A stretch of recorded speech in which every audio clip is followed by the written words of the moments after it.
सद्गुरू पै माऊली मातोश्री माईयांना प्रथम कृतज्ञपूर्वक वंदन आणि आपण सर्व सद्भक्त सत्श्रोतक आपणा सर्वांना आदरपूर्वक नमस्कार. शरीर साक्षात परमेश्वर ह्या अंगाने आपण गेल्या वेळेस जे चिंतन केलं होतं की जे निर्गुण निराकार स्वरूप म्हणजे जे आपल्या डोळ्याला दिसत नाही, कोणत्याही ज्ञानेंद्रियाच्या अंगाने आपल्याला हे चैतन्य स्वरूप पाहता येणार नाही किंवा जाणता येणार नाही. असा हा निर्गुण निराकार परमेश्वरच जर पाहायचं असेल तर शरीर आपण पाहिलं तर तेच तत्व आहे हे आपल्या लक्षात येईल. इतकं शरीराचं महात्म्य आहे. म्हणून आपल्याकडे देवदेवतांच्या ज्या निन्याळ्या मूर्त्या बनवल्या, निन्याळी पूर्वीपासून जी पुराणामधून सगळी पूजा कशी करायची, काय करायचं ते सांगितलं गेलं. तिथे मग गणपती आला, कृष्ण आला, विष्णू आला, हे निन्याळे देवदेवता आहेत. या निन्याळ देवदेवता म्हणजे काय, शरीराचा मानवी शरीरच सांगितलं जातं आणि मानवी शरीराची तिथे पूजा करायला सांगितली जाते. बघायला गेलं तर आपण आता विष्णू म्हणजे काय, तो शरीराच्या अपेक्षेत पाहत होता तो विष्णू. गणपती म्हणजे त्याच्या त्या शरीराचा आकार ज्या अपेक्षित असतो तो गणपती. असं जेव्हा हे जे भाग ज्यावेळेला येतो त्यावेळेला आपल्या लक्षात यायला पाहिजे की परमेश्वराला पाहता येणार नाही, पण परमेश्वरातून जे हे शरीर निर्माण झालं आहे तिथे शरीर आणि परमेश्वर शक्ती वेगळी नाही हे पहिले लक्षात घेता आलं पाहिजे. ती शक्ती ज्याला आपण परमेश्वर म्हणतो ती मुळात असलेली जी निर्गुण निराकार शक्ती आहे तिला अनुभवायचं असेल तर शरीराच्या आकारात अनुभवता येतं, किंवा शरीर आहे म्हणून सर्व जीवन आहे हे आपल्या लक्षात येतं. की आपल्या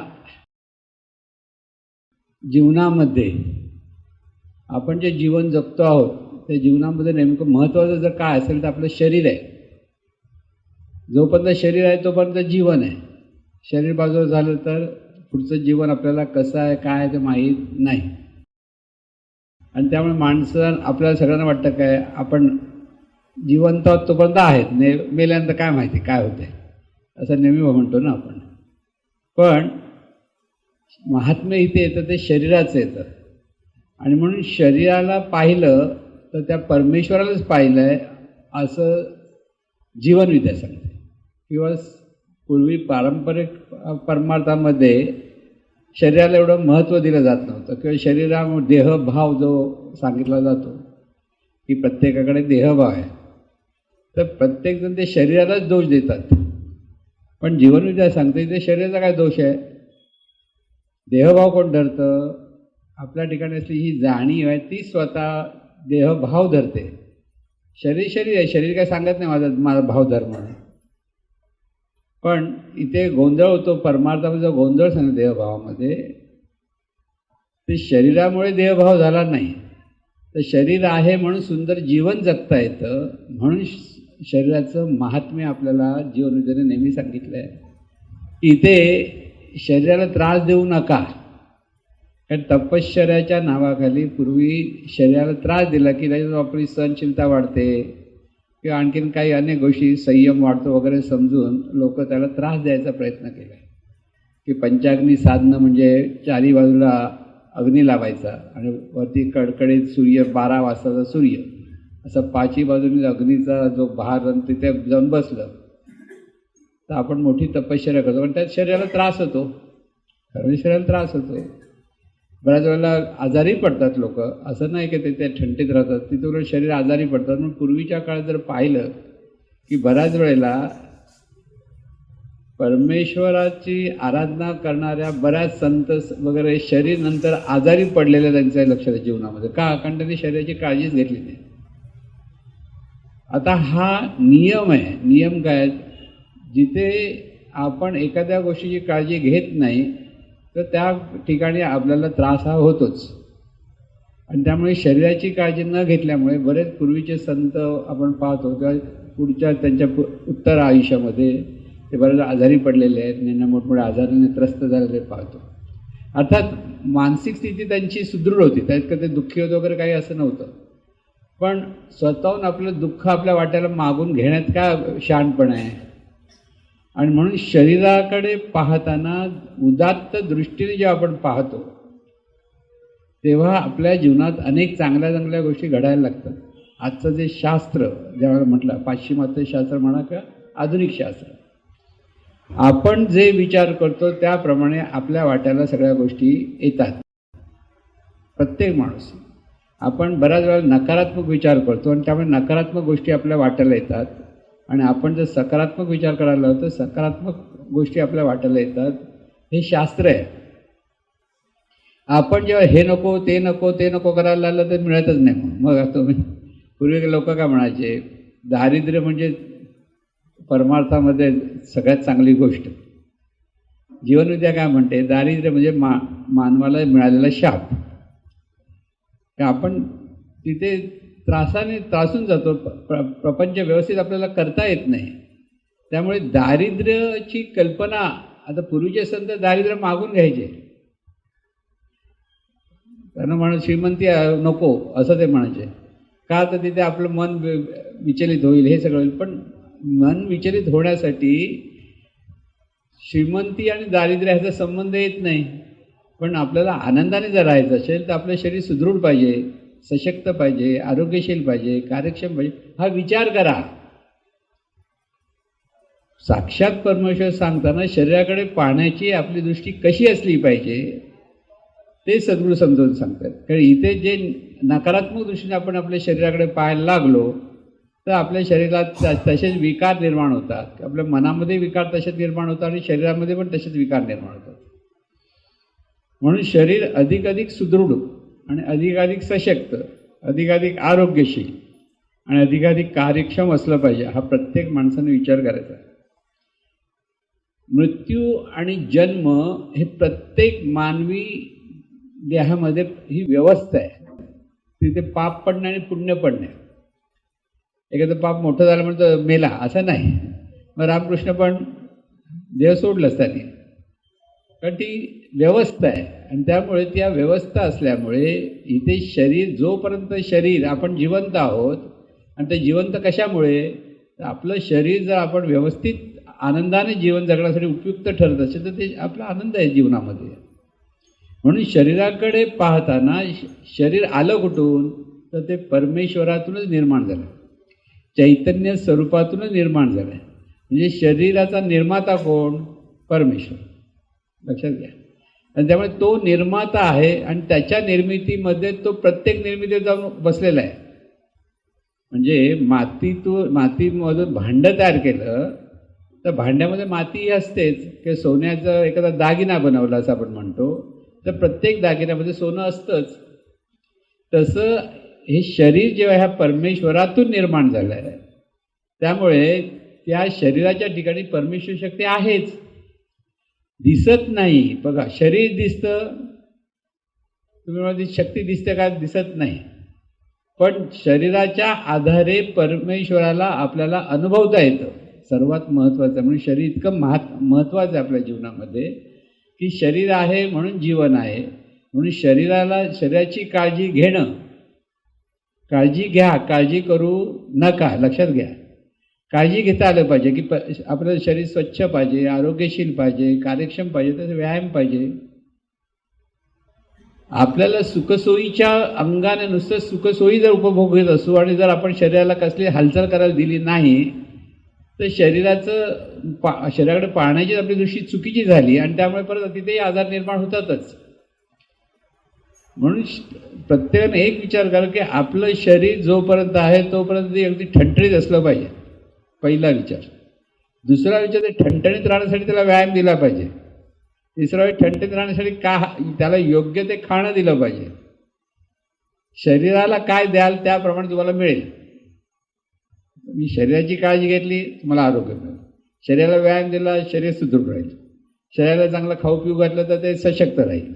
म्हणजे इथे शरीर साक्षात परमेश्वर म्हणताना शरीराची काळजी घ्या, शरीराच्या ठिकाणी पाहण्याची दृष्टी, आता जसं आपलं शरीर तसं सर्वांचं शरीर, इतर शरीरं ज्या दिसतात तिथेही आपल्याला ती परमेश्वरी शक्तीच की आता परमेश्वरच पाहतो हा जर भाव आला तर दुसरे नामस्मरण कसं जपमाळ घ्यायची गरज नाही आहे. बघायला गेलं तर आपण जपमाळ घेतात लोक, बऱ्याच वेळा जप करतात, पण समोरून शरीर दिसलं की तो परमेश्वर लक्षातच येत नाही. तिथे नको तो विचारच करतात लोक आणि त्याच्यातून परत डोक्याला आपला ताप करून घेतो आपण. म्हणून शरीर साक्षात परमेश्वर बघताना आपल्या शरीराकडे जर आपण पाहिलं तर शरीर इतकं अलौकिक आहे, आपण पाहू शकतो. हा मोठा चमत्कार आहे खरं म्हणजे. डोळे, एवढीशे डोळे, आणि त्या डोळ्यातून सूर्यापर्यंत आपली दृष्टी जाते. क्षणात आपण चंद्र पाहतो, क्षणात सूर्य पाहतो, किती प्रकाश वर्ष दूर आहे, पण इतकं लांबपर्यंत पाहू शकतो. ही शरीराचं महात्म्य आहे. म्हणून पाहणं, ऐकणं, गंध जाणणं, स्पर्श जाणणं, हे सगळं अलौकिक गोष्टी आहेत, पण आपल्याला इतकी सहज मिळाल्या आहेत की त्याची आपल्याला किंमत नाही. ज्या वेळेला दिसत नाही ना, कधीतरी मोतीबिंब पडले, डोळ्यात पडायला लागले की भुरकट भुरकट दिसायला लागलं आणि मग धडपडायला लागलं की मग कळतं की अरे आपले डोळे किती महत्त्वाचे आहेत. लक्षात घ्या, ज्या वेळेला त्याचा फायदा होत नाही, काही शरीरामुळे त्या अंगाने आपल्याला ते सुख घेता येत नसेल तर आपण मग दुःखी होतो की आपण आधी काळजी घेतली नाही, काही घेतलं नाही, असं असतं. म्हणून प्रत्येक कण न कण किंवा प्रत्येक अवयव हा शरीराचा अलौकिक अशी निर्मिती आहे परमेश्वराची. म्हणजे शरीर का नुसतं आपला की मातीचा गोळा उभा केला तर आपण मूर्त्या बनवतो, मूर्त्या म्हणजे बाहेरच्या अंगाने सगळं बनवलं जातं, पण आपलं शरीर बनलं ते आतून बाहेरून कसं बनलं तर विचार करा. आपल्या ठिकाणी असलेलं हृदय, आपल्या ठिकाणी असलेलं फुफ्फुस, आता फुफ्फुसाची कमाल काय, जर फुफ्फुसाचे पापुत्रे उघडले तर शास्त्रज्ञ सांगतात तर 500 स्क्वेअर फीटचा प्लॉट तयार होईल. एवढंसं फुफ्फुस आहे आपल्या शरीरात बसवलेलं. ते तुम्ही कसं बसवलं, कसेही आतडे बसवले आहेत, कसे रक्त निर्माण होतं, सगळ्या एक एक गोष्टी आपण जर शरीराकडे पाहिलं तर ते परमेश्वर कसं हे लक्षात येईल की आपल्या शरीरात रक्त किती तयार होतं, किती वेळ तयार होतं. जर बरोबर पूर्ण झालं की बरोबर थांबतं कसं, नाही तर निर्माणच होतं आणि निर्माण झालं तर नाकातून कानातून ते बाहेर पडायला लागलं असतं.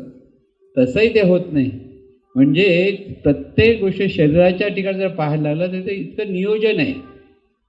प्रत्येक गोष्ट तिथे पाहताना सुंदर अशी व्यवस्था आहे. म्हणजे शरीर साक्षात परमेश्वर म्हणताना सुद्धा जे जे निर्माण झालं आहे ते प्रत्येक गोष्ट ही व्यवस्थारूप परमेश्वर आहे, हे लक्षात आलं पाहिजे. म्हणजे उगीच कल्पना करायला सांगत नाही. आपल्याला जर परमेश्वराला जर अनुभवायचं असेल तर प्रत्येक ठिकाणी पाहताना प्रत्येक निर्मिती, मग जसं आपलं शरीर आहे तसं झाडसुद्धा व्यवस्थारूप परमेश्वर आहे, तिथे त्याची निर्मिती तशीच आहे. प्रत्येक वनस्पती, प्रत्येक झाड, प्रत्येक पशुपक्षी ही सगळी शरीरच. फक्त मानवी शरीर म्हणतो आपण तेवढ्यापुरती नाही म्हणत.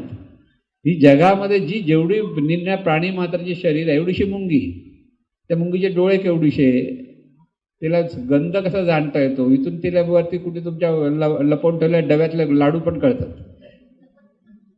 काय चमत्कार आहे की नाही. असं हे जे आपण पाहतो ते शरीराकडे प्रचंड शक्ती आहे, प्रत्येक शरीराकडे. म्हणून प्रत्येक शरीर साक्षात परमेश्वर, लक्षात ठेवा, नुसतं मानवी शरीर नाही. म्हणून प्रत्येक, पण ते परमेश्वर म्हणजे कसं आहे, व्यवस्थारूप परमेश्वर. सगळ्या गोष्टी आपल्याला लक्षात की परमेश्वर म्हटलं की मग तुम्हाला कोणाला काय बोलायचं कळणारच नाही. सगळे परमेश्वर नमस्कार करत बसलात, नमस्कार करा, पण ते व्यवस्थारूप परमेश्वर म्हणजे आपल्यासाठी किती उपयुक्त आहे की उपयुक्त नाही हे पण कळलं पाहिजे. म्हणून तुकाराम महाराज काय सांगतात, विंचू सर्प विंचू नारायण. नारायण म्हणजे ते परमेश्वरच आहेत, ते पण म्हणा परमेश्वर. परी त्यांची वंदावे दुरून, त्याला जाऊन चिटकू नका, अरे परमेश्वर नमस्कार केला. त्याला म्हणतात व्यवस्थारूप परमेश्वर, की ते प्रत्येक रूप हे व्यवस्थारूप परमेश्वर आहे. सर्पाच्या ठिकाणी आहे चैतन्य स्वरूप आहे, म्हणजे परमेश्वरी शक्ती आहे. विंचूच्या ठिकाणी पण परमेश्वर शक्ती आहे, पण ती आपल्यासाठी उपयुक्त नाही. उपयुक्त म्हणजे आपल्या शरीरासाठी, चावलं तर आपल्याला त्रास होणार. म्हणून लांबून नव्हतं, मारू नका. आपण मारायला धावतो पटकन, पण ती परमेश्वराची निर्मिती आहे. हा सगळ्या जगाचं जे राहाडगाडत चाललेलं आहे त्यात प्रत्येक शरीर किंवा प्रत्येक निर्मिती ही त्या राहाडगाडासाठी अत्यंत उपयुक्त आहे.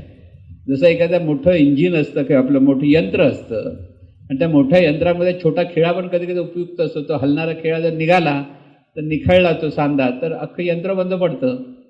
तसं ही जी शरीर म्हणताना अख्खं ब्रह्मांड सुद्धा हे मोठं शरीरच आहे आणि त्या मोठ्या शरीराचे आपण ते एक एक पार्ट आणि पार्सल आहोत सगळी. म्हणून ह्या शरीराकडे पाहताना परमेश्वराचं स्मरण आपल्याला पुन्हा पुन्हा झालं पाहिजे. सर्वात महत्त्वाचं लक्षात घ्या. हे सर्व सांगण्याचा जीवनाचा हेतू काय? परमेश्वराला पाहायला बरेच पूर्वीचे लोक कोण काशी यात्रेला जातात, हिमालयाला जातात, तपश्चर्या करायला जातात, पण जिथे ही परमेश्वर शक्ती अगदी जवळ आहे तिथे मात्र लक्ष कोणाचंच नसतं. तिथे आपण तिथे दुर्लक्षच करतो. तिथे उपास तपास करून त्रासच देतो. उपास तपास करायचा कुठपर्यंत? त्रास होत नाही तोपर्यंत. नाही तर आपण उपास करतोय, नाही परमेश्वर प्रसन्न झाला, अरे परमेश्वर हाच परमेश्वर दुःखी झाला तर तू परमेश्वर काय प्रसन्न होणार तुला? गौतम बुद्धाने असंच केलं. गौतम बुद्ध सुद्धा ह्या परमेश्वराच्या शोधामध्येच होते ना. सुख त्यांना सुखाचा शोध होता दुसऱ्या बाजूने. आता सुखाच्या शोधात असताना त्यांना कोणते सांगितलं की नाही उपास तपास केला की सिद्धी प्राप्त होतं. त्यांना अजिबात अन्न सोडून दिलं. बघता बघता त्या हाडाचा सापळा तयार झाला. किती तास राहणं उपाशी? म्हणजे नंतर त्यांना एक पाऊल पण टाकता येईल इतके विकनेस आहे. त्यावेळेला 2 त्यांचे शिष्य, अरे केवढा जेवत नाही, म्हणजे केवढा मोठा माणूस आहे, अजिबात जेवत नाही. त्यावेळेला त्यांच्या लक्षात गेलं की मी इथेच मेलो तर कसलं सुख आणि कसलं दुःख. त्यांचे तो साक्षात्कार पहिला झाला त्यांना की शरीराला त्रास देऊन तो सुखी दुःखी होणार नाही, उलट दुःखच होणार. त्याच्यापुढे जे ज्ञान मिळालं ते ज्ञानही मिळू शकले नसते. म्हणून त्यावेळेला कोणीतरी बाई आल्या आणि त्यांना खीर दिली आणि त्यांना प्यायले. त्यावेळेला 2 शिष्य पळून हा खीर खातो. म्हणजे ह्याला काही तेवढी सामर्थ्य नाही म्हणतात. परमार्थ नावाखाली ह्या अनेक गोष्टी पूर्वी सांगितल्या जायच्या की त्याप्रमाणे प्रत्येकाची ती कल्पना होती. पण गौतम बुद्धांनाही त्यावेळेला कळलं की अन्न जर शरीराला दिलं नाही तर मृत्यू हा नक्कीच आहे. किती जर थोड्या दिवसांनी होईल आणि विकनेस येईल, किती शरीराला त्रास होईल तर काय मिळणार आहे. आणि तिथे त्यांनी खायला सुरुवात केली. म्हणजे ते कमी जरी खात होते पण शरीराला अन्न हे हवंच असतं. म्हणून आपल्या ह्या शरीराला चांगलं अन्न मिळालंच पाहिजे, चांगलं पाणी मिळालंच पाहिजे. प्रत्येक गोष्ट जशी शरीराला आपण म्हणजे परमेश्वराला प्रसाद म्हणून देतो तर आपल्या ठिकाणी आपण जे शरीराला देतो प्रसाद म्हणून दिला पाहिजे. प्रसाद चढवतो आपण म्हणतो शरीर परमेश्वर प्रसाद दाखवत नाही तर द्यायचा हा प्रयत्न आपल्याला करता आला पाहिजे. म्हणून परमेश्वराचं अखंड स्मरण शरीराकडे पाहिल्यानंतर होतं. शरीराकडे पाहिल्यानंतर म्हणजे आपण पाहू शकतो हे परमेश्वराचं अस्तित्व आहे. लक्षात घ्या, पाहतो. सगळा परमार्थ पाहण्यात आहे. हे वर्म ज्याला कळलं नाही त्याचा सर्व परमार्थ पाहण्यात. आता पाहण्यात आहे म्हणजे काय? डोळ्यातून पाहिल्याशिवाय कळणार कसं पाहण्यात वर्म? ते कसं पाहायचं, काय पाहायचं, कुठे पाहायचं, हा पुढचा प्रश्न असतो. पण शरीर आहे म्हणून पाहू शकतोस, शरीर आहे म्हणून बोलू शकतो, शरीर आहे म्हणून ऐकू शकतो. हे सगळ्या गोष्टी शरीर आहेत. म्हणून वार्धक्य येतात मग काही लोकांचं ऐकू येत नाही समजा. मग काय पंचायत होते, कोण काय बोलतं कळत नाही. अरे कोण काय नाही बोलत नाही कळत नाही, पण दोघं जण आपल्याकडे बघून बोलतात, आपल्याबद्दलच बोलतात असं वाटायला लागतं. तिथे पण वादविवाद होतो. म्हणजे ह्या सगळ्या गोष्टीतून शरीराचं जे महात्म्य आपल्याला समजलं. म्हणून शरीराला किती जपावं. तरुणपणी जो माणूस शरीराला जपत आहे, शरीरात जपायचं म्हणजे शरीराला उगीच काहीतरी वाटेल तसं खाऊ पिऊ घालायचं म्हणून जपणं नव्हे. शरीर सुदृढ सशक्त आरोग्यक्षम कार्यक्षम राहिलंच पाहिजे. ही उपासना आहे, परमेश्वराची उपासना. शरीर म्हणून हे जे व्यवस्थारूप परमेश्वर आहे त्याची उपासना आहे. म्हणजे शरीर साक्षात परमेश्वराचा दुसरा अर्थ शरीर म्हणजे व्यवस्थारूप परमेश्वर. व्यवस्थारूप आहे, ती सहज परमेश्वरातून निर्माण झालेली व्यवस्था आहे. आणि त्यात ती जाणणारी शक्ती म्हणजे ईश्वरी शक्ती या शरीरातून परत कार्यरत होते. म्हणून जिवंत शरीर म्हणजे साक्षात परमेश्वर. परत लक्षात, नुसतं शरीर साक्षात परमेश्वर नाही. देह सुटला म्हणजे एकदा माणसाचा मृत्यू झाला तर ते शरीर तिथे असलं तर ते काय परमेश्वर म्हणता येत नाही. त्याचं परत पंचमहातत्वामध्ये ते विलीन होतं. पण जोपर्यंत जिवंतपणा आहे म्हणजे जाणणारं तत्व शरीरामध्ये आहे तोपर्यंत ते जिवंत शरीर हे डोळ्याला दिसणारा परमेश्वर आहे. कारण जाणणारं तत्व डोळ्याला दिसत नाही. आपण आपल्याला दिसत नाही. आपण आपल्याला दिसत म्हणजे आपण जे जाणणारं म्हणून जे आपल्या स्वतःला पाहायला लागलो ते आपल्याला आपण जाणणारं कशामुळे कळणार? शरीराकडून पाहतं तेव्हा कळतं. पाहू शकतो हे जाणणं आहे आपलं, ऐकू शकतो हे आपण जाणू शकतो, बोलू शकतो हे जाणू शकतो. म्हणून प्रत्येक कृती ही परमेश्वराच्या मुळे परमेश्वरामुळे जाते. हे जेव्हा आपल्या लक्षात येतं तेव्हा परमेश्वराचं सतत स्मरण होत असतं. म्हणून नामस्मरण असं ज्यावेळेला म्हणतात की म्हणजे एखादं नाम घ्या देवाचं आणि त्याच्यातून देवाचं स्मरण करा. आता त्याच्यातून देवाचं स्मरण करायला नाम घ्यायला कुठून उच्चार करावा लागतो ना नामाचा. म्हणजे कशा ते नामस्मरणाला पण शरीर लागतं की नाही. शरीर जर नामच कसं घेता आलं, शरीरच नसेल, तोंडच नाही, तर नामस्मरण कसं करणार. पण देवाचं स्मरण करायला शरीराकडे पहा की शरीर आणि या शरीराबरोबर ही परमेश्वरी शक्ती दोन्ही मिळून जे आहेत तेच परमेश्वर आहे. हा बोध ज्याला होतो ना त्याला बाहेर कुठे पाहायची गरज नाही. देवळात जाऊन मी नमस्कार केला की मला बरं वाटतं, ही आपली कल्पना आहे.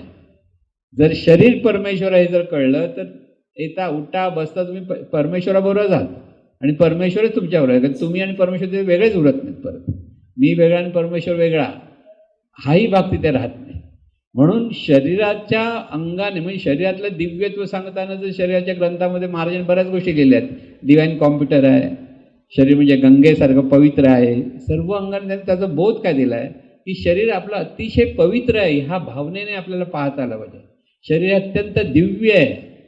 हे जेव्हा जसं परमेश्वराच्या मूर्तीकडे आपण पाहताना परमेश्वर मूर्तीची उपासना आपण पूजा कशी करतो, कारण ती सगळी पूजा आपण आपलीच करायला पाहिजे. म्हणजे शरीराची पूजा केली पाहिजे की शरीराकडे दिव्यत्व आहे.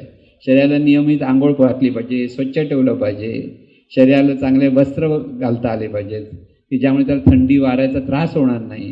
म्हणून ह्या सगळ्या गोष्टीतून जेव्हा आपण शरीराकडे पाहायला लागतो त्यावेळेला एक महत्त्वाचं लक्षात येईल की परमेश्वराचं अखंड स्मरण करण्याचा हवं असेल तर शरीर साक्षात परमेश्वर हा जर बोध आपल्याला जर कळला तर सतत त्या बोधातून आपलं जीवन जगता येतं.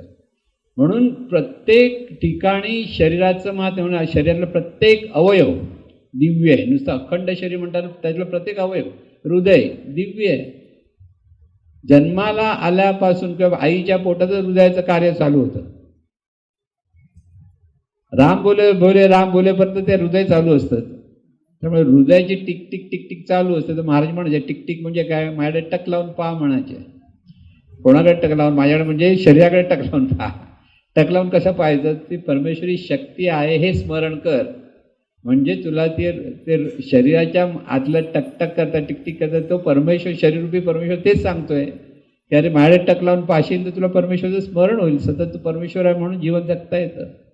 म्हणून नुसतं आपल्या हाताला स्पर्श करून सुद्धा परमेश्वरी शक्तीच आहे, परमेश्वरी शक्ती एवढं स्मरण केलं तरी ते परमेश्वर स्मरण होतं. तुम्हाला त्या ठिकाणी स्पर्शामधून जो संवेदना निर्माण होतात, लक्षात घ्या. स्पर्श म्हणजे नुसते हाताने असं केलं तर तिथे जी संवेदना निर्माण होते, प्रत्येकाला संवेदना निर्माण होते बघा. ती संवेदना तुम्ही डोळे बंद करून ही परमेश्वरी शक्तीच आहे, परमेश्वरी शक्तीच आहे की देवच आहे या भावात केलं की तुमचं नामस्मरण आपोआप सुरू झालं. बोलायची गरज नाही, काही नाही, फक्त स्मरण.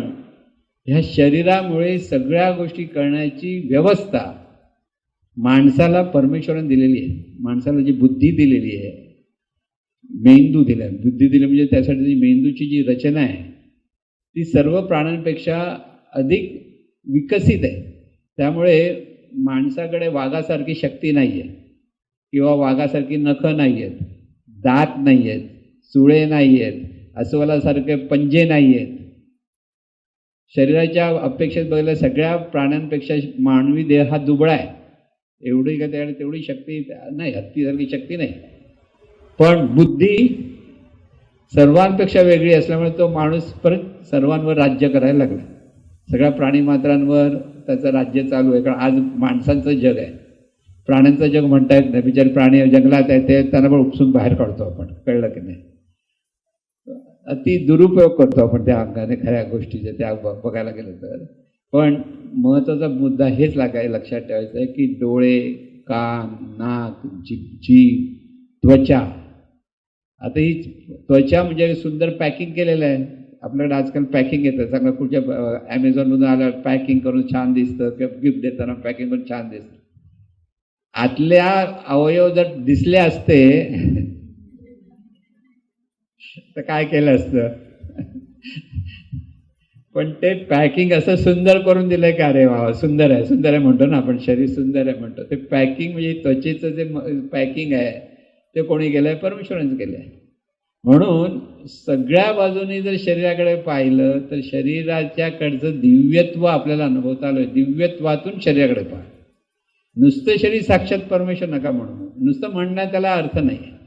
आपल्या शरीराकडे परमेश्वराने अनेक दिव्य गोष्टी ठेवलेल्या आहेत, तितक्या आतमध्ये भरून राहिलेल्या आहेत की त्याचा जितका आपण दिव्यत्वातून विचार करायला लागलो की त्या शरीराच्या द्वारे आपल्याला अनेक गोष्टी चांगल्या चांगल्या कळतात. पूर्वीचे ऋषीमुनी ज्यावेळेला तपश्चर्या जेव्हा कळतं ते एकाच वेळ 4 ठिकाणी जाऊन यायचे. बसलेलं एका जागे आहे, पण तो पण काशीला पण जाऊन यायचं, इथे पण जाऊन यायचं. इतकी त्या शक्ती त्या शरीराच्या ठिकाणी आहे. भानगड पडू नका, एखादं तुम्हाला पुढे जायची गरज नाही, तुम्ही आहे तिथे बसा.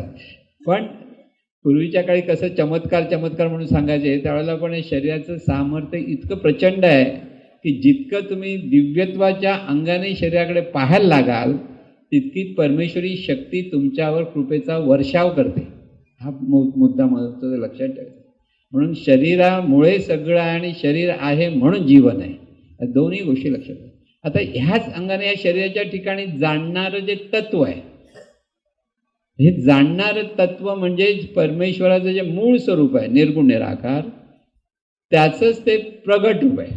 जसं आता ते प्रगट रूपाला परत प्रगट होण्यासाठी शरीर आहे. 2 गोष्टी लक्षात ठेवायचं. जे निर्गुण निराकार स्वरूप आहे परमेश्वराचं, तेच प्रगट व्हायला ते जाणण्याच्या अवस्थेत, म्हणजे ते सगुण निराकार होतं, म्हणजे जाणण्यासाठी तयार होतं. पण ते जाणण्यासाठी त्याला परत शरीराची गरज असते, म्हणून त्याच्यात परत शरीर निर्माण झालं. म्हणजे शरीर आणि जाणीव हे दोन्ही इतके एकरूप आहेत की ते सगळं जिवंतपणा आपण म्हणतो की जिवंत शरीर म्हणतो ते तो भाग येतो. त्यामुळे त्याच्यातून ही जाणीव डोळ्यातून पाहते, कानातून ऐकते, नाकातून गंध जाणते, स्पर्श जाणते. कोण जाणतं? ती जाणीव जाणते. पण ही जाणीव म्हणजे कोण जाणतं? तो परमेश्वर जाणतो. लक्षात घ्या कसं आहे शास्त्र हे, ते लक्षात ठेवा. मी असं करतो, मी तसं करतो असं जेव्हा आपण म्हणतो, त्यामुळे कसं असतं, भाडेकरूला जागा दिलेली असते बघा, तुम्ही भाड्याने राहायला, आणि तो माझंच घर आहे म्हणतो शेवटी ना. हटत नाही ना काही काय भाडेकरू, मग कोर्टात बेटात जा भानगडी कराव्या लागतात. तसं हा मी अमुक म्हणतो कोणच नाही आहे. तो मी अमुक म्हणजे तुम्हाला वाटतं, तो मी अमुक म्हणजे घुसलेला आपल्या घरात घुसून बसला आणि माझं घर म्हणतोय. तसा मी तुम्ही स्वतःला जर मी अमुक म्हणतो तो कोण नाही आहे. काय? ती परमेश्वरी शक्तीच आहे. आणि ती परमेश्वरी शक्ती ह्या देहाच्या द्वारे कार्यरत आहे.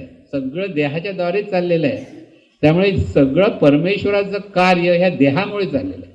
आणि त्यामुळे परमेश्वराचं कार्य देहामुळे चाललं म्हणजे शरीराकडून चाललं आहे, म्हणजे हे सगळं कार्य परमेश्वराचं आहे. म्हणून आपण बोलतो तरी कोण बोलतंय, कोणामुळे बोलतंय, तर ही परमेश्वरी शक्ती आहे म्हणून बोलतो. तिथे आपण म्हणून कोणच नाही, आहे कोण? परमेश्वरी शक्ती आहे. इतकं लक्षात आलं पाहिजे. दिव्यत्व जेव्हा आपण पाहतो त्या शरीराकडे, संतांकडे ते दिव्यत्व ते सहज तशा पद्धतीने निर्माण होतं की चाले शरीर कोणाचे असतात ते, कोण बोलविते हरिविण, देखवी ऐकवी एक नारायण, त्याचे भजन चुकू नका. म्हणजे इथे परत आता इथे गोंधळ फक्त एवढाच आहे की चाले शरीर कोणामुळे शरीर चालतं, कोणाच्या सत्याने चालतं, कोणाच्या सत्याने बोलतं, कोणाच्या सत्याने. ते सत्याने बोलणारं शरीर वेगळं नाही आहे, ती परमेश्वरी शक्तीच आहे. हे जीवन विद्या मुद्दामून सांगते की ती परमेश्वरी शक्ती आहे त्याची. म्हणून प्रत्येकाच्या समोर असलेल्या प्रत्येकाला आपल्याला नमस्कार करायला का शिकवलं? कारण प्रत्येकाच्या ठिकाणी परमेश्वरी शक्ती आहे हे स्मरण ठेवण्यासाठी. पण आम्ही विसरतो. हल्ली शेकँड करतो, हाय म्हणतो, हॅलो म्हणतो. मी म्हटलं अरे हात जोडा. अरे हात जोडायची आता गेलीच, गावठी पद्धत झाली. बघा तुम्ही मोठमोठे जे एवढे मुलं शिकतात, इंग्लिश बोलायला लागलं की त्यांना काय वाटतं, हाय बोललं की बरं वाटतं, हॅलो बोललो की बरं वाटतं, नमस्कार कसं लाज वाटते नमस्कार करायला. होतं ना असं. बघा तुम्ही जितकी शिकलेली माणसं ते नमस्कार करत नाहीत. पण जर आपण नमस्कार करायला लागलो आणि मनापासून नमस्कार करायला लागलो तर त्या परमेश्वराला तो नमस्कार पोचतो. लक्षात घ्या. हॅलो म्हणून नमस्कार पोचत नाही, हाय म्हणून पण नमस्कार म्हणून. मराठीमध्ये हाय म्हणजे हाय होते, कळला ना, उलटा अर्थ होतो. पण नमस्कार करायला पाहिजे त्यावेळेस समोरच्या शरीरालाही नमस्कार, आपल्याही शरीराला नमस्कार आणि समोरच्याही शरीराला नमस्कार. म्हणजे आपला म्हणजे खरं म्हणजे हे शरीर परमेश्वराचं, समोरचं शरीर परमेश्वराचं. म्हणून परमेश्वरच शरीर रूपाने विविध रूपाने प्रगट आहे हे सतत लक्षात ठेवता आलं पाहिजे. परमार्थ म्हणजे आपल्या जीवनामध्ये आपल्याला सगळ्यांशी चांगलं वागायचं आहे. तर प्रत्येक शरीराच्या ठिकाणी पाहताना ती परमेश्वरी शक्तीच म्हणून पाहिलं. फक्त स्वतःच्या शरीराकडे पाहिलं म्हणजे झालं नाही, स्वतःच्या शरीराकडे पण पाहायचं आहे. आणि समोर प्रत्येक शरीर हे परमेश्वराचंच आहे की परमेश्वरी शक्तीच त्याच्यातून प्रगट आहे. मग तिथे एकदा तुम्हाला लक्षात आलं की हे सगळं जिथे आहे तिथेच काशी यात्रा येते, तिथेच तीर्थयात्रा आहे, तिथेच सर्व काही चांगल्या चांगल्या गोष्टी आपण म्हणतो ते सर्व तिथेच आहे. म्हणून ह्या प्रत्येक गोष्टीतून लक्षात ठेवताना ही जाणीव म्हणताना आपल्या ठिकाणी त्याला अंतर्मन आणि बहिर्मन म्हणतो आपण. लक्षात घ्या. आता अंतर्मन बहिर्मन एवढं अलौकिक आहे. एक एक गोष्ट जर या शरीराच्या संदर्भात जर पाहायला लागलं प्रत्येक गोष्ट अलौकिकच आहे. अलौकिक म्हणजे दिव्य आहे. अलौकिक याचा अर्थ दिव्य आहे की हे मन आणि ह्या मनामध्ये उठणारे विचार हे सगळ्या अलौकिक गोष्टी आहेत. तुमच्या मनामध्ये किती विचार येतात, पण त्या विचारानं जर चांगलं वळण दिलं तर तिथे सतत त्या परमेश्वराची पूजन होतं, उपासना होते. म्हणून हे जे अंतर्मन आणि बहिर्मन जेव्हा आपण म्हणतो त्या बहिर्मनातून जसं जर आपण दिव्यत्वाचा विचार पुन्हा पुन्हा केला. आता शास्त्र समजून घ्या. शरीरच परमेश्वर आहे, समोर दिसणार प्रत्येक शरीर परमेश्वर आहे, प्रत्येक ठिकाणी हा परमेश्वरच भरून राहिला आहे. ह्या स्मरणातून जर पुन्हा पुन्हा आपण चिंतन करायला लागलो तर ते स्मरण अंतर्मनात जेव्हा फिट होतं, संस्कारित होतं, ते सहजपणे आपल्याला परमेश्वराचं स्मरण व्हायला लागतं सहज, कारण तिथे अंतर्मनात मुरलं पाहिजे. म्हणून देवाचं स्मरण म्हणजे ही परमेश्वरी शक्तीच सर्वत्र कार्यरत आहे शरीर रूपाने, निरनिळ्या व्यवस्था रूपाने. ह्या दोन्ही गोष्टी लक्षात ठेवा. व्यवस्था रूपाने सगळं आहे, त्यामुळे व्यवस्था रूपाने म्हणजे विशिष्ट नियमाने सगळी शरीर आहे, सगळ्यांची शरीर चाललेली आहेत.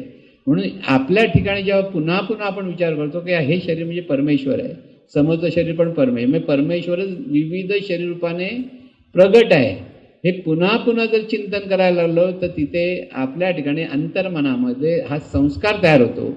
आणि त्यामुळे तिथे सहजपणे आपलं परमेश्वराच्या स्मरणातूनच जीवन जगता येतं. हे महत्त्वाचं लक्षात आहे की जे जे इथे बघा महत्त्वाच्या दोन गोष्टी असतात. जितक्या श्रद्धेने, जितक्या सद्भावनेने आपल्याला जर परमेश्वराचं म्हणजे शरीर परमेश्वर आहे ह्या भावातून नुसते डोळे बंद करून शरीराचं भान घेत बसलो आपण की परमेश्वरच आहे की देवच आहे की सर्व देवाचंच आहे, ह्या भावात जेव्हा आपण राहायला लागतो तर ते स्मरण अंतर्मनाचा विकास साधतं. म्हणजे तिथे विकसित होतं, व्यापक होतं आणि संकुचितपणा आपल्या बाजूला होतो. शास्त्र जे असतं ते खोल शास्त्र आहे, पण नामस्मरण का करायचं तर अंतर्मन आपलं विकसित झालं पाहिजे. आज आपलं अंतर्मन संकुचित आहे. आपल्याला ह्या अंतर्मनामध्ये इतकी दिव्यत्व आहे हे कळत नाही, पण अंतर्मनामध्ये दोन्ही गोष्टी आहेत. ते चांगल्या गोष्टीचं केंद्र पण आहे, वाईट गोष्टीचं पण केंद्र आहे. ज्या पद्धतीचे आपण विचार करू त्याप्रमाणे अंतर्मन तसं घडतं. म्हणून ह्या शरीरातून ते जे जे जसे विचार करतात त्याप्रमाणे त्याला आपण माणूस म्हणतो, देव म्हणतो की राक्षस म्हणतो. सतत जेव्हा आपण आपल्या शरीराकडे कसं पाहायचं हे जर कळलं नाही तर अहंकाराने तो रावणही होतो, पण देवत्वाच्या भावनेतून किंवा चांगल्या अंगाने वागणारा रामही होऊ शकतो. शरीरच मग शरीरच परमेश्वरपण आहे, शरीरच सैतानपण आहे असं म्हणतात महाराज. लक्षात, सैतानंतर शेवटी म्हटले की आधी दोन्ही कळलं पाहिजे. जर आपण चांगले विचार केले, चांगल्या भावना ठेवल्या, प्रत्येकाकडे परमेश्वर या भावातून पाहायला लागलो तर तिथे राम प्रगट होतो. आणि जर आपण अनिष्ट भावनेने स्वतःचा अहंकार म्हणजे पोसत सगळ्यांशी भांडण तंटे करत बसलो, सगळ्यांना वेडवाकडं बोलत बसलो तर तिथे तेच शरीराच्या ठिकाणी रावणही तयार होतो. दोन्ही निर्माण होण्याचं सामर्थ्य ह्या जिवंत शरीरामध्येच आहे. म्हणून आपल्याला राम व्हायचं आहे की रावण व्हायचं आहे हे प्रत्येकाने ते लक्षात घ्यायचं की हे सगळं का केलं पाहिजे की इथे ह्या आपल्या बहिर्मनामध्ये जर हे संस्कार आपण नाही जपले तर आपल्याला जीवनातला खरा आनंद कळणार नाही, खरं सुख कळणार नाही, प्रेम कळणार नाही, ह्या सद्भावना कळणार नाहीत. तर बरीच माणसं अशी जेव्हा वागतात तेव्हा, आता ट्रम्पसारखा माणूस साधा, त्याला फक्त आपलं सामर्थ्य, अमेरिकेचा सगळ्यात मोठा तो राष्ट्रपती म्हणजे हिटलरच येतो आताच्या काळातला, सगळ्यांना आता तो म्हणतो कुठे पण आपण टोल लावतो, स्वतःकडे पैसे पाहिजे, हाच विचार असतो. आणि त्याच्यात निर्माण काय होतं, जगामध्ये दुःख निर्माण होतं, त्याला ते कळतं कुठे, उद्या त्याच्यात तेच दुःख त्याच्या उलटणार. ह्या सगळ्या गोष्टी लक्षात ठेवा. म्हणून आपल्या ठिकाणी हे शरीर म्हणत असताना हा आपला जो मेंदू आहे हा मेंदू म्हणजे महाराज नेहमी म्हणतात की डिव्हाइन कॉम्प्युटर, म्हणजे दिव्य कॉम्प्युटर आहे, ज्याला आपण कॉम्प्युटरमध्ये असं टाकलं की फिडिंग केलं की उत्तरं मिळतात. तसं या मेंदूमध्ये अशी रचना आहे की एक एक केंद्र असं आहे की सगळ्या शरीराला कंट्रोलिंग तिकडनं होतं, म्हणून त्याला डोकं हेडक्वार्टर आहे. इंग्लिशमध्ये हेडक्वार्टर म्हणजे मुख्य ऑफिस असतं, त्याच्यातून सगळ्या बाकीचं काम चालू होतं. तसं ह्या इथून सगळी कार्य चालू होते. त्यातलं एक केंद्र जर इकडे तिकडे झालं तरी शरीराची हालचाल उलटी सुलटी व्हायला लागते. म्हणून इथे मेंदू आणि ही जाणीव, आताचं जे शास्त्र आहे त्यांना स्थूल रूपातून सूक्ष्म गोष्टी समजून घ्यायचा अभ्यास आहे. म्हणजे सगळं कार्य हे मेंदूचं करतं आणि मेंदूच्यामुळे जाणीव निर्माण झाली असं त्यांचं म्हणणं आहे. पण आपलं शास्त्र जे आहे वेदशास्त्र ते म्हणतं पहिली जाणीव, आणि जाणीवेचं यंत्र की जाणीवेने ते मेंदू स्वतःसाठी निर्माण केला, त्या जाणीवेने शरीर स्वतःसाठी निर्माण केलं आहे. आणि म्हणून त्या मेंदूमध्ये आणि शरीरामध्ये ती जाणीवच आहे, म्हणजेच परमेश्वरी शक्तीच आहे. आणि म्हणून जसे जसे आपण विचार करतो त्याप्रमाणे आपल्या शरीरावर परिणाम होतो.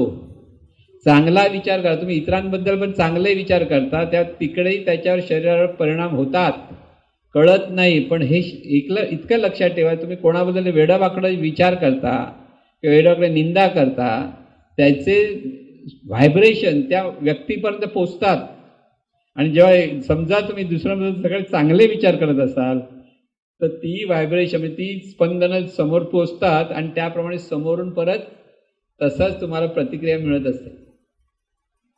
हे सूक्ष्मशास्त्र आहे. पण हे शरीराच्या ठिकाणी हे सगळं सामर्थ्य, परत लक्षात ठेवा, सामर्थ्य कुठे आहे? शरीर आहे म्हणून सगळं आहे. म्हणून इथे हे शास्त्र समजलं पाहिजे की ही जी जाणीव म्हणून ज्या म्हणतात ती खरी म्हणजे परमेश्वराचं त्या जाणीव रूपाने परमेश्वर प्रगट आहे. ती जाणीव ह्या शरीरातून कार्यरत असल्यामुळे शरीर परमेश्वर आहे.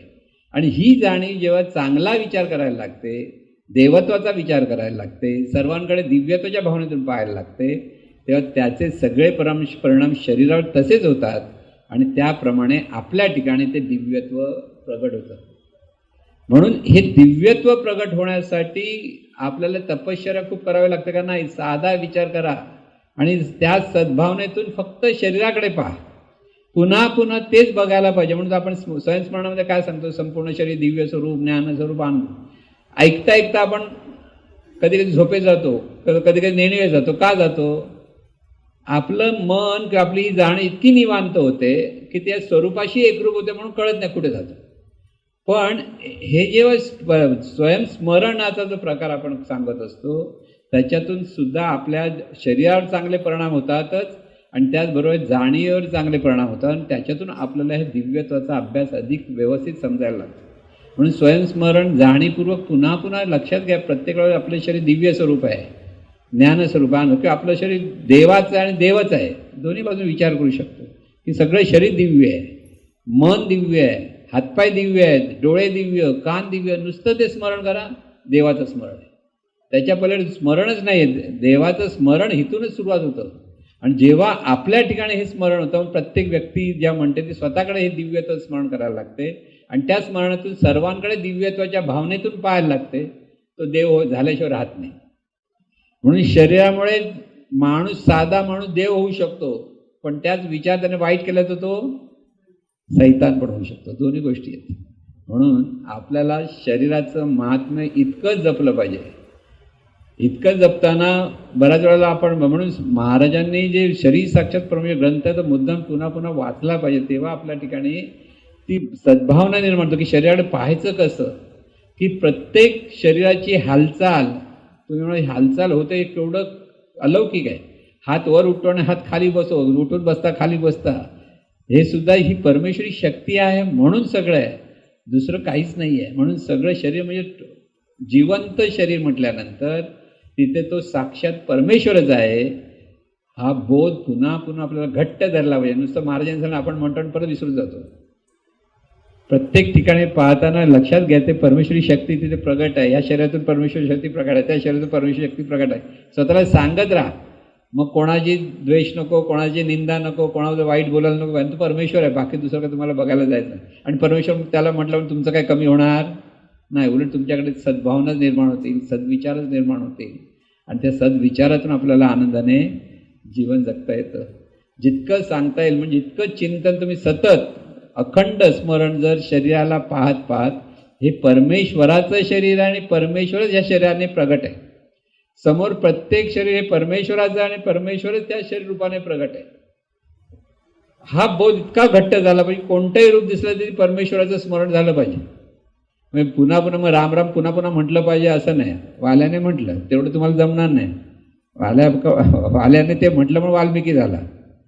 पण आपल्याला शरीराकडे पाहून पुन्हा पुन्हा जर म्हणायला लागलो आपण, तर इथे तुमचाही वाल्मिकी वाल्यापेक्षा आपण खूप चांगले आहेत. का वाल्या तर काय किती लोकांचे मुर्दे पाडले होते त्याने, त्याला काहीच वाटत नव्हतं मारायला कोणाला. आपल्याला तर एकाला कोणाला मारताना पण भीती वाटते, अरे लागलं बिगलं तर असं वाटतं ना.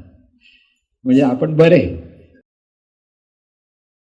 बरे असले तरी खरे होण्यासाठी शरीर साक्षात परमेश्वर हा बोध आपल्याला प्रत्येकाला धरावा लागतो. प्रत्येकाला, कोणतंही शरीर परमेश्वरच आहे इतका बोध झाला, कारण ते चैतन्य स्वरूपच आहे. ही वस्तुस्थिती आहे, परत कल्पना नाही. लक्षात ठेवा, शरीराचा अनुभव, पाहण्याचा अनुभव म्हणजेच परमेश्वराचा अनुभव. हे सतत लक्षात पाहणं जेव्हा शरीरातून आपण जेव्हा करतो तेव्हा आपल्याकडे परमेश्वराचं अखंड स्मरण होतं. आणि त्यासाठी पुन्हा पुन्हा बाकीच्या गोष्टी न करता माणसाने माणसाबरोबर माणसासारखं राहून परस्परांना सुखी करणं म्हणजेच परमेश्वराची उपासना. म्हणजे प्रत्येक शरीराकडे पाहताना सुद्धा त्याचं भलं झालं पाहिजे, कल्याण झालं पाहिजे. हा बोध जेव्हा आपल्याकडे यायला लागतो तेव्हा सगळं परिवर्तन व्हायला पाहिजे. मानसिकता बदलली पाहिजे. आज मानसिकता आपली संकुचित आहे, ती अत्यंत व्यापक होणं. ह्यासाठी सगळा विषय महाराजांनी परमेश्वराला पाहायचं कसं, तर शरीराला पहा, परमेश्वराला पाहा. परमेश्वर पाहायला पुढे इकडे तिकडे शोधायला जायला नको, जिथे आहात तिथे.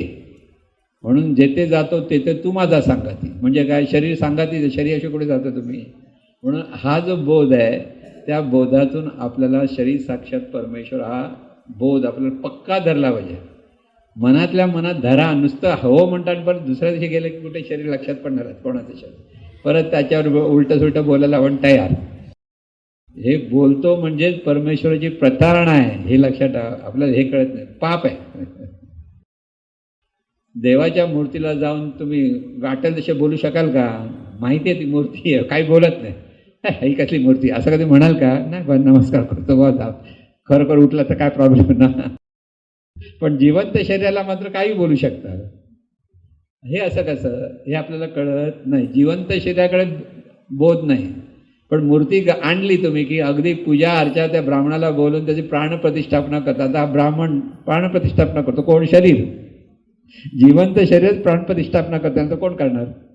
म्हणजे ह्या सगळ्या गोष्टी ज्या आपल्या लक्षात येतील की आहे सोपं शास्त्र, पण आपण उगीच कठीण करून बसलोय. म्हणून परमेश्वर शरीर रूपानेच प्रगट आहे. म्हणून प्रत्येक शरीर हे परमेश्वराचंच रूप आहे. म्हणून शरीर साक्षात परमेश्वर हा बोध आपल्या मनामध्ये जपत राहा आणि जीवनाचं पोटकल्याण करून घ्या. सद्गुरुनाथ महाराज की जय. हे ईश्वरा सर्वांना चांगली बुद्धी दे, आरोग्य दे, सर्वांना सुखात आनंदात ऐश्वर्यात ठेव. सर्वांचं भलं कर, कल्याण कर, रक्षण कर आणि तुझे गोड नाम मुखात खंड राहू दे. सद्गुरुनाथ महाराज की जय.